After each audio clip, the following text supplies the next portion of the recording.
One of the defining characteristics of Bitcoin and other peer-to-peer public blockchains that are using proof of work is that they are decentralized.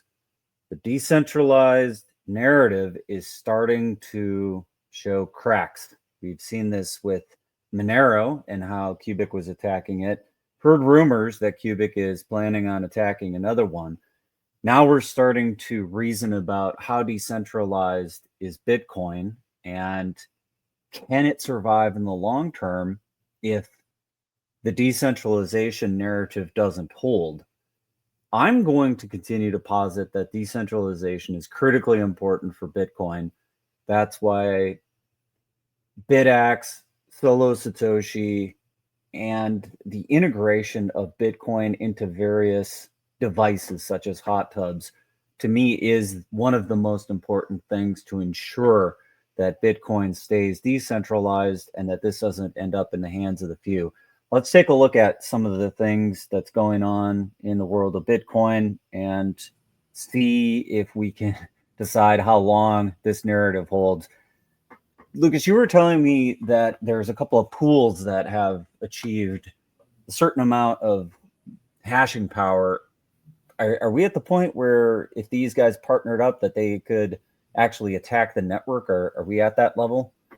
I think that we, if we're not at that level, we could be very close to that level. The pools, Foundry, Foundry just mined 8 Bitcoin blocks in a row. We've seen Cubic start to pay out more for their miners than the Monero XMR coin, pay out more than the XMR coin was worth, and dramatically increased the power of their mining pool. So on one hand, yes, we have mining pools that are an issue. We also have an issue of corporate mining companies, and I'm thinking of companies like Marathon and Riot. And as Bitcoin becomes more accepted politically as a technology, and also draws more interest from traditional banking and investment companies, I think that we have the mining pools as a problem now, and a looming issue will also be the mining corporations. And we know that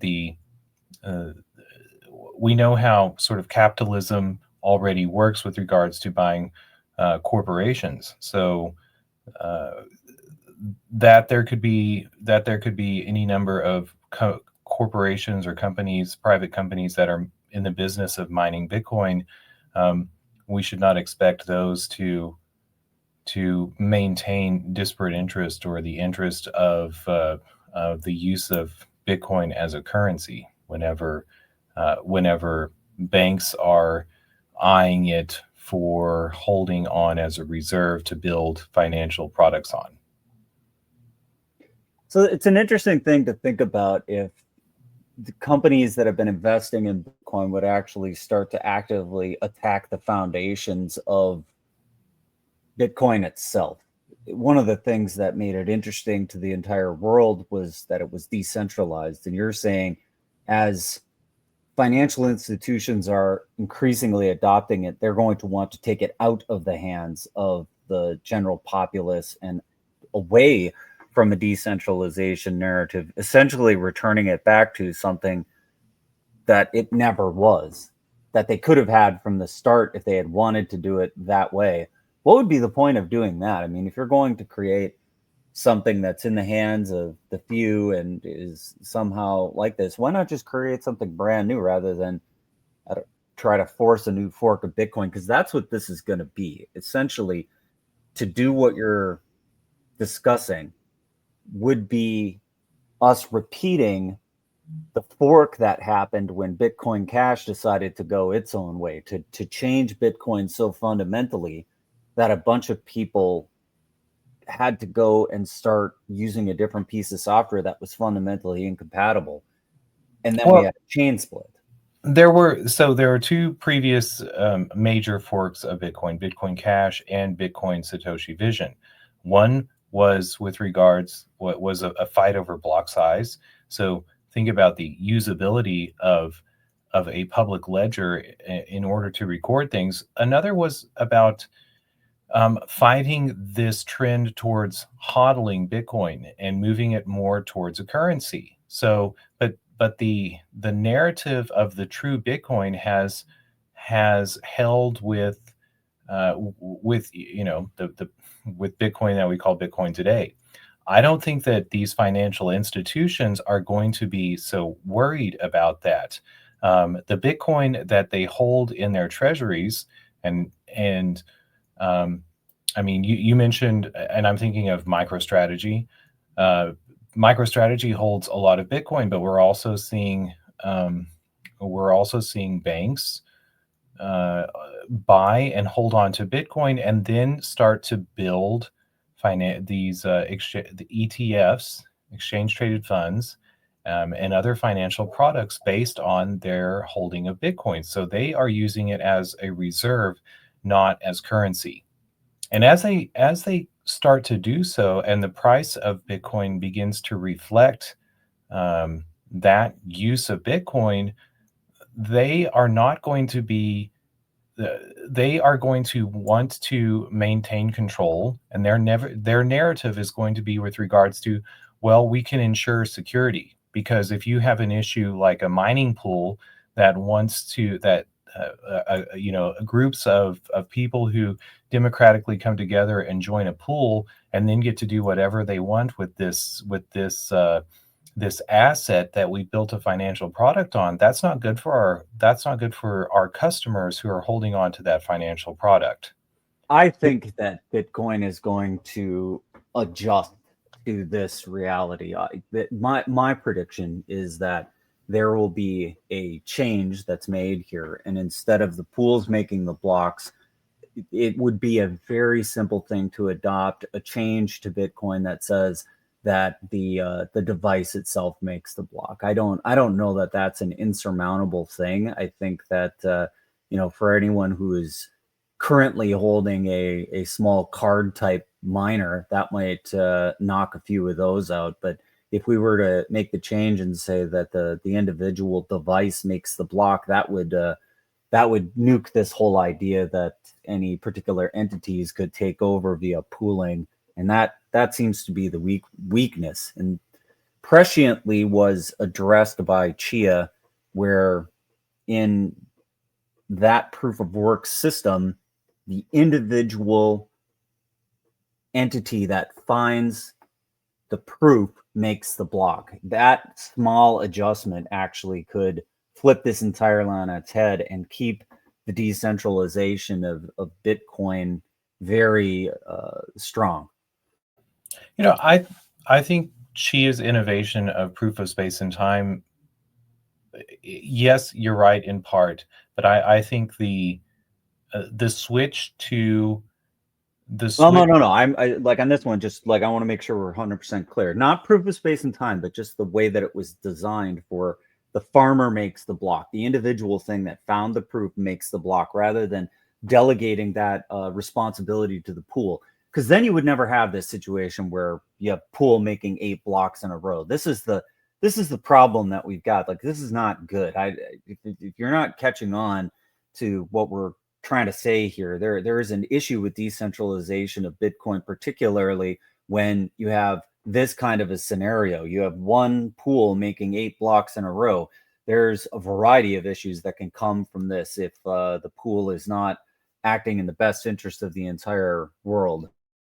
Well, okay, I see what you're saying. So Bitcoin has a socialist pool policy. Um, the uh, Chia has property rights when it comes to their farmers farming Bitcoin. But I think there's also the aspect of the price of the technology in the proof of work, and and I think the prohibitive cost of electricity as well as the ASICs miners in Bitcoin also begin to tip the balance in favor of corporations. And well, only if things like what I was also showing here, this we're integrating Bitcoin into hot tubs, like to the extent continues to occur that we embed Bitcoin mining into the landscape of the entire planet.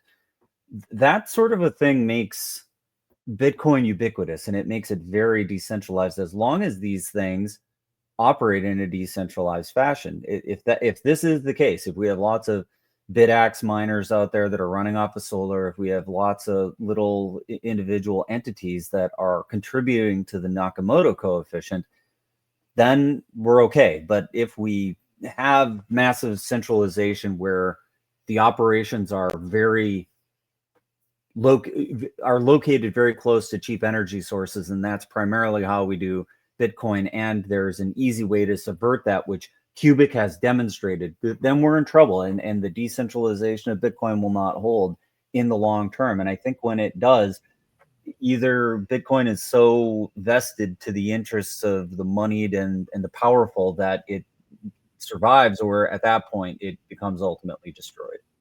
So I don't know that coming up with alternatives to the heat, or for finding uses for the heat that's a byproduct of the mining of Bitcoin is going to be sufficient to keep it as something that's of interest to enough people to fight corporate interests.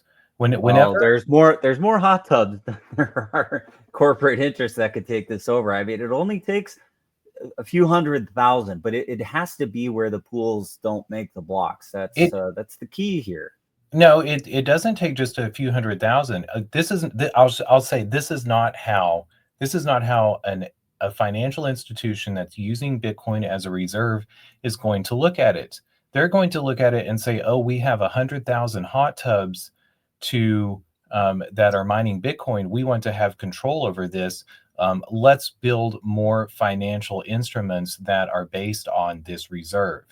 And whenever we inflate the price of this reserve, whenever we've stacked more financial instruments on it, then we will reach a price level that is important for us to control it. And so, and whatever that takes, if that is but go to the mechanism on control it. What, just to help me understand what you're thinking on when you say at some point there will be within the interest to control it. What does controlling it actually mean in practice? Well, so Cubic brings an interesting method in which they might try to control mining pools, and that is to. But you got to rewind for what I was saying. If we continue in the situation that we're in, where the pools make the blocks, I think all bets are off. You're 100% right. The pools are too much of a centralizing force in Bitcoin and in any places where the pools make the blocks. I think that has to change, honestly. I think if there's any long-term survival for the decentralization of Bitcoin, this fundamental thing has to be addressed. You can't keep having the pools make the blocks.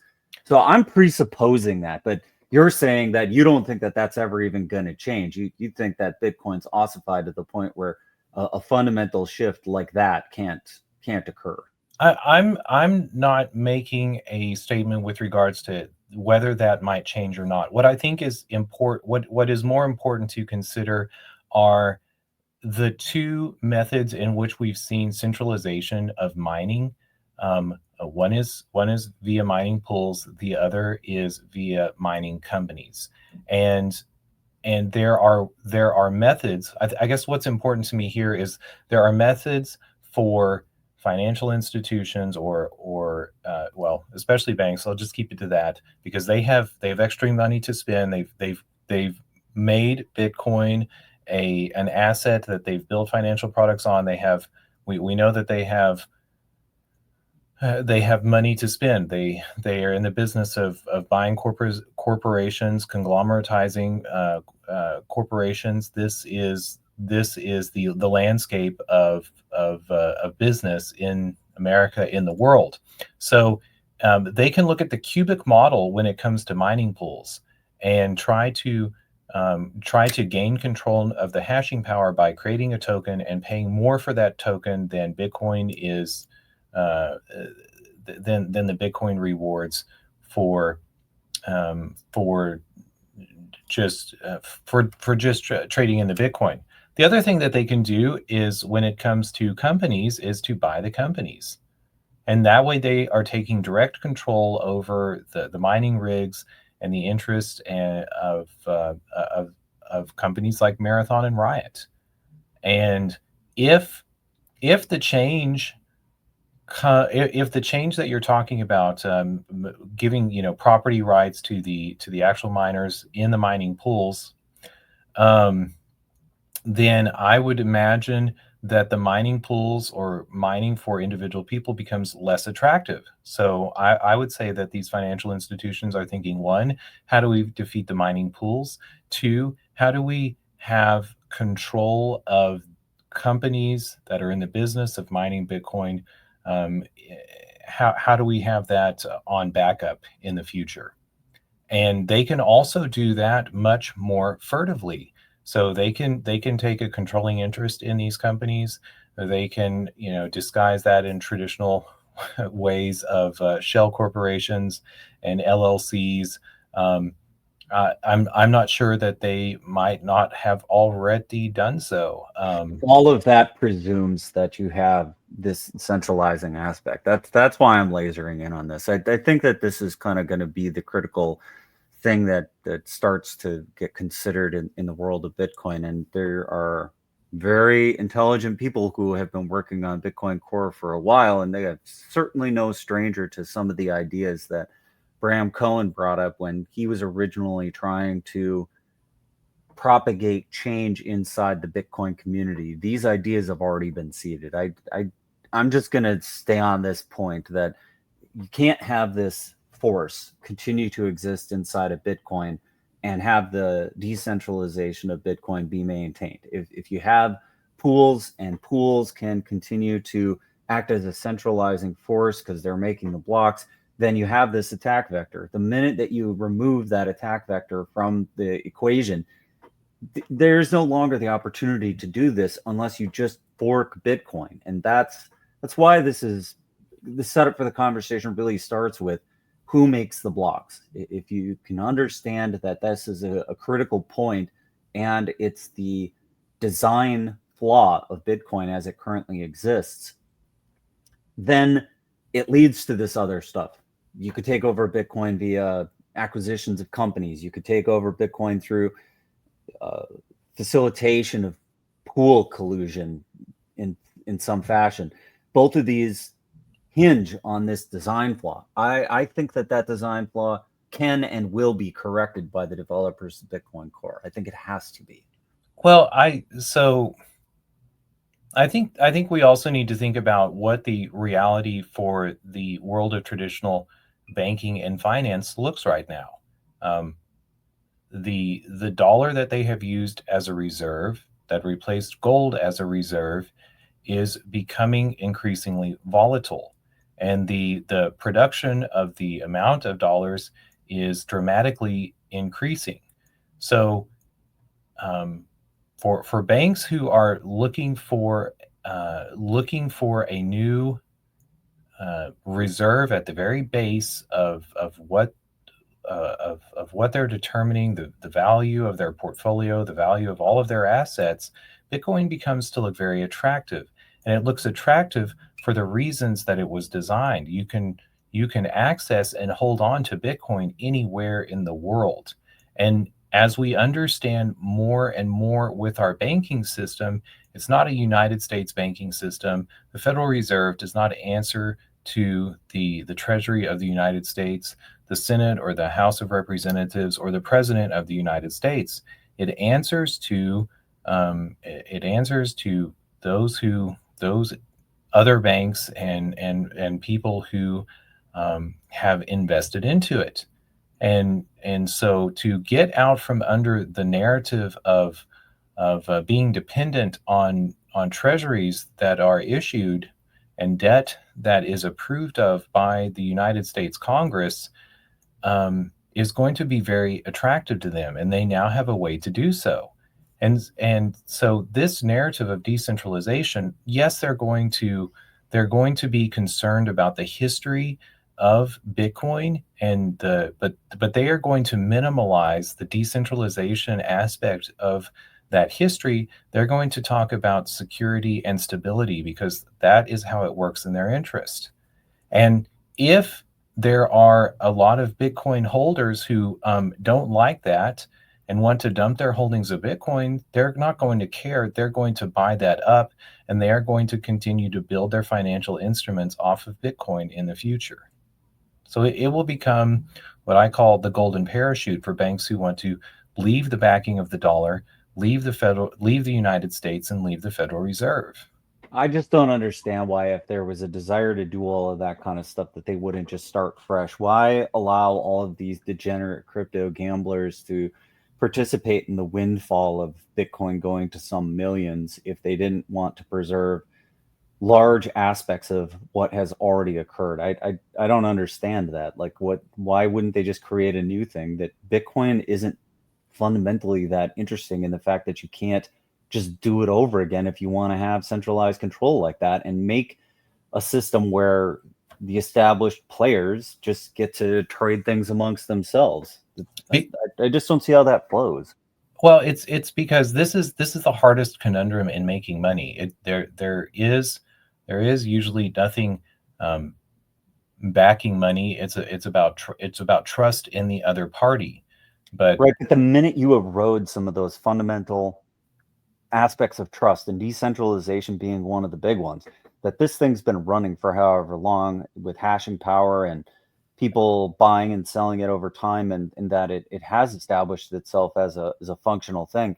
You could fundamentally replicate that. You could make a brand new fork of Bitcoin. You could gather up a whole bunch of hashing power, and you could lock out the peer-to-peer aspects of it and say, all right, this is a bank thing, and you could definitely do it. Like, there's no value to taking over Bitcoin to do that unless you're just trying to destroy it. well, the value. I mean, why going back to this conglomeratization that we see in capitalism? Why do we see companies like Google going out and buying innovative companies rather than doing it themselves?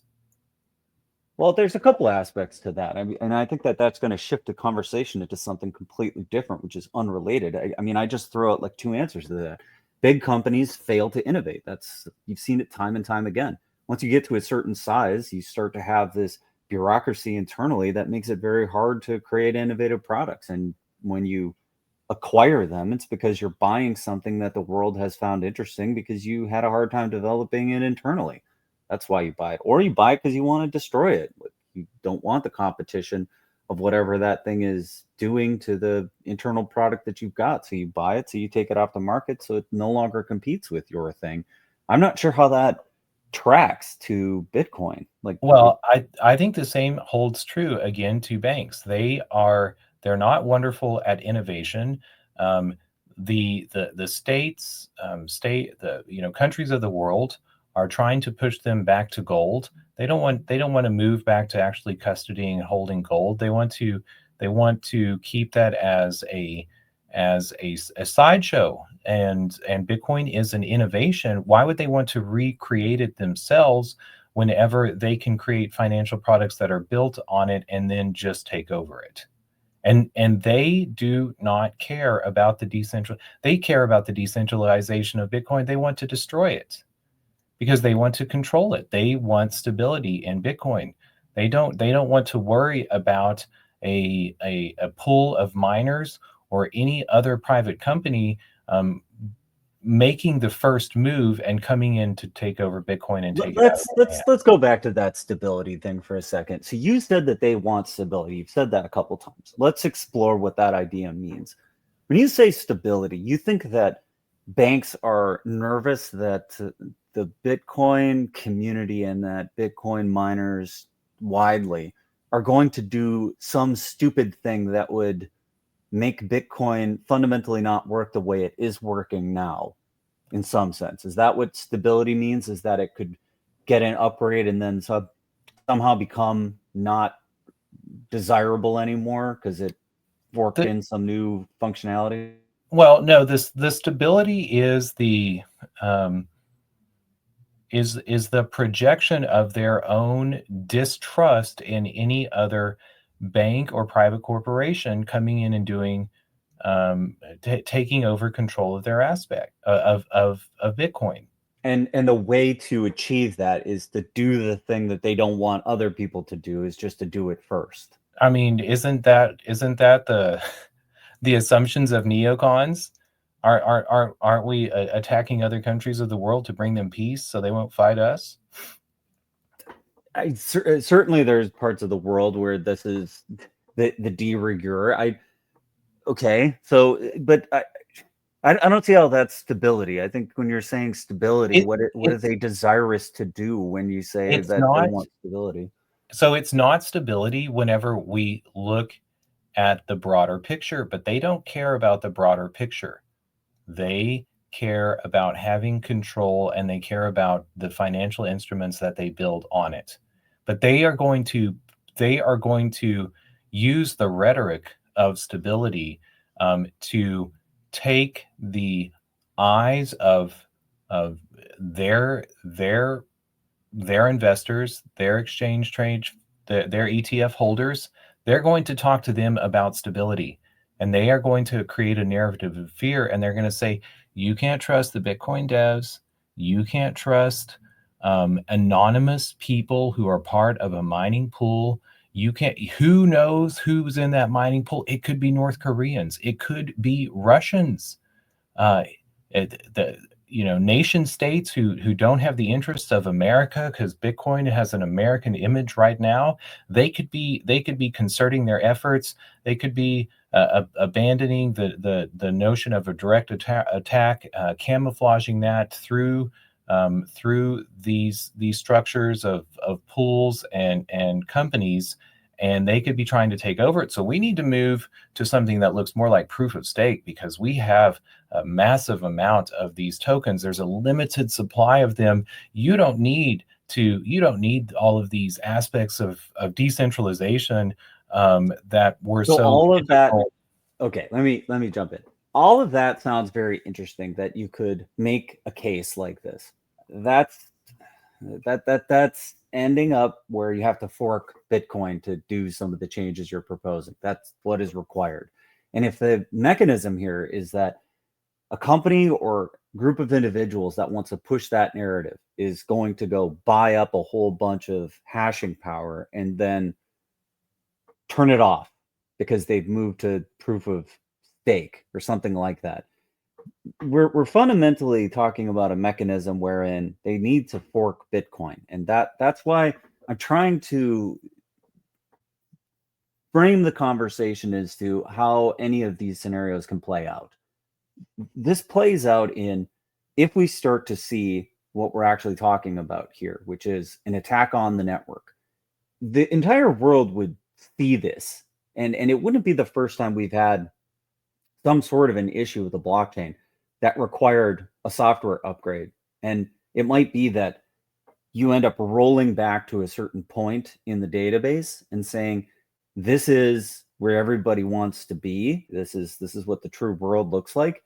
And we're all moving to it. And if other people want to be on some other version of Bitcoin where the bad thing happened, like, they can be on that, but we're going to choose what this is. And that's the global consensus process that does that. We saw that in ETH. So I think that there's enough historical precedence for things that we're talking about, whether it's a chain split, a design upgrade, or some sort of a attack on the network, whether it be a hack of a specific protocol that was undesirable, and what the world did to resolve those types of problems. We've seen pretty much all of these things play out over the last 10 something years. So the description of how this may go, I think it looks like a fork. It looks like a fork of Bitcoin. And for the world to want to adopt that, it would have to be something that the rest of the world wants. And I think decentralization is still foremost in the minds of people that generally are participating in Bitcoin. And I don't think that that decentralization narrative is something the world is ready to abandon anytime soon.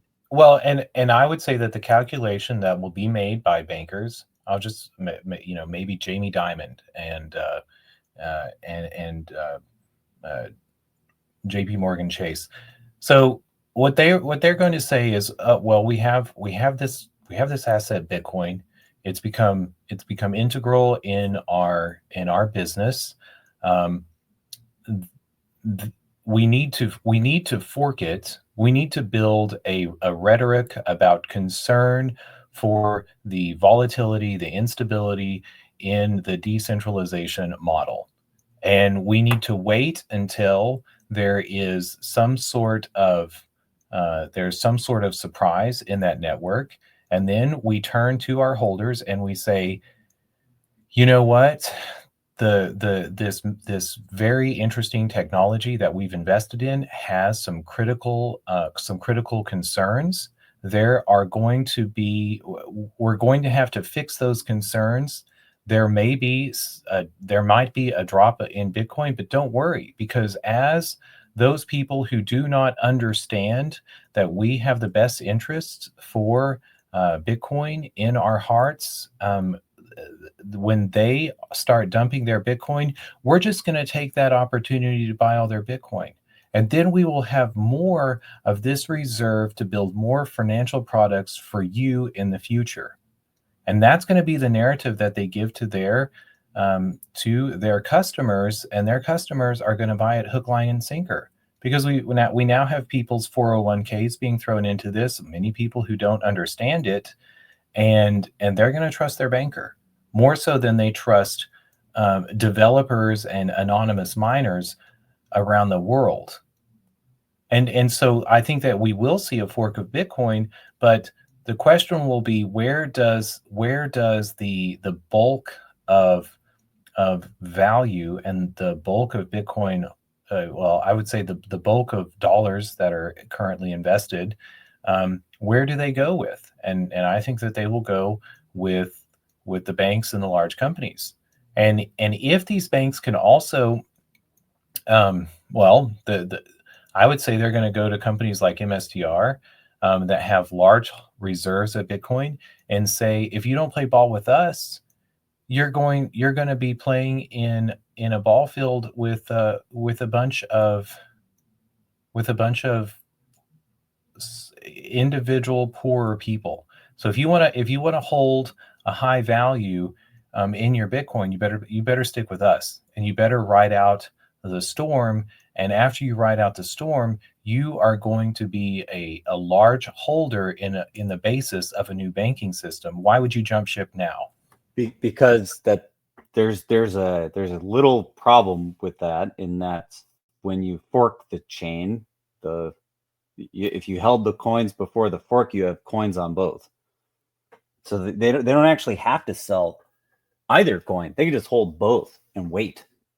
So it's possible that they could try to incentivize people to dump one coin, because they say, well, we're willing to buy those coins from you, the coins on the chain that we don't want you to be on. But that there's another risk there, and that's that if you get duped into selling the wrong coin, that you could end up with substantially fewer coins than you had otherwise would have desired to have. So the safe play on a fork scenario is just to hang on to both coins and ride the wave, because there's no loss in just holding on to both of them. So I don't know. I'm not convinced that it could go that way, but we're almost on time here, and I think we've kind of kicked this idea around a bit. I would say this, and maybe I'll make one statement and see if you've got anything else left to say on the topic. If Bitcoin is to survive in the long term, decentralization is paramount. It's one of the things that made the entire world interested in Bitcoin to begin with. It was a fundamental and critical aspect of its design.